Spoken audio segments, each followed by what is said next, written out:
তো আজি মই ৰাজনীতিক আৰু অৰ্থনৈতিক বিজ্ঞানৰ কমন কুৱেশ্যন আলোচনা কৰিম। দশম শ্ৰেণীৰ ৰাজনীতিক আৰু অৰ্থনৈতিক যিবোৰ কমন আছে সকলোবোৰ আলোচনা কৰিম।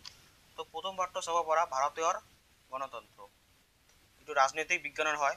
লগতে মই অৰ্থনৈতিক বিজ্ঞানটো আলোচনা কৰিম। প্ৰথমত ৰাজনৈতিক বিজ্ঞানৰ যিটো ভাৰতৰ গণতন্ত্ৰ সেই বিষয়টো মই আলোচনা কৰিম। তো প্ৰথমে চাব পৰা ভাৰতৰ গণতন্ত্ৰ ৰাজনৈতিক বিজ্ঞানৰ হয়। ইয়াৰ পৰা এই পাঠটোৰ পৰা 5 নম্বৰ আহিব টোটাল, আৰু এটা MCQ, দুটা MCQ আৰু এটা 3 নম্বৰ কুৱেশ্যন আহিব। তো আপোনালোকে ভালকৈ পঢ়িবা।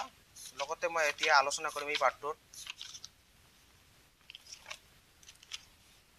তো তোমালোকে চাব পৰা অনুশীলনীৰ পাঠটোৰ পৰা যিবোৰ অতি চমু উত্তৰবোৰ আছে সেই চমু উত্তৰৰ পৰা আপোনালোকে 1 নম্বৰ, 5 নম্বৰ, লগতে 4 আৰু এই 9 নম্বৰটো ভালকৈ চাই যাবা পৰীক্ষাৰ কাৰণে।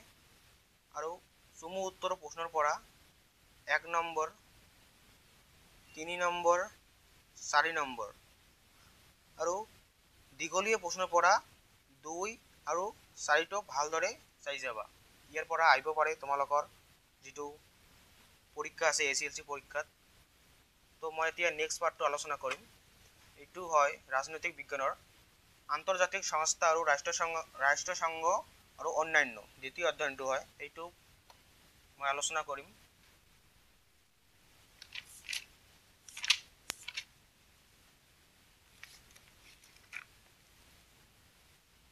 তো ইয়াৰ পৰা 1 নম্বৰ, 5 আৰু 6 নম্বৰ দীঘলীয়া প্ৰশ্নৰ পৰা 5, 3 আৰু 1 নম্বৰটো,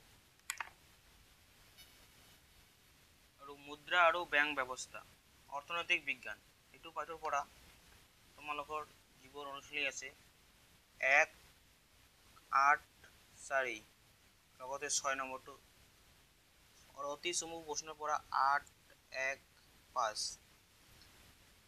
দীঘলীয়া প্ৰশ্ন উত্তৰবোৰ 1, 5, 6 আৰু চমু থকা ব্যাখ্যাবিলাকৰ পৰা 1 নম্বৰটো।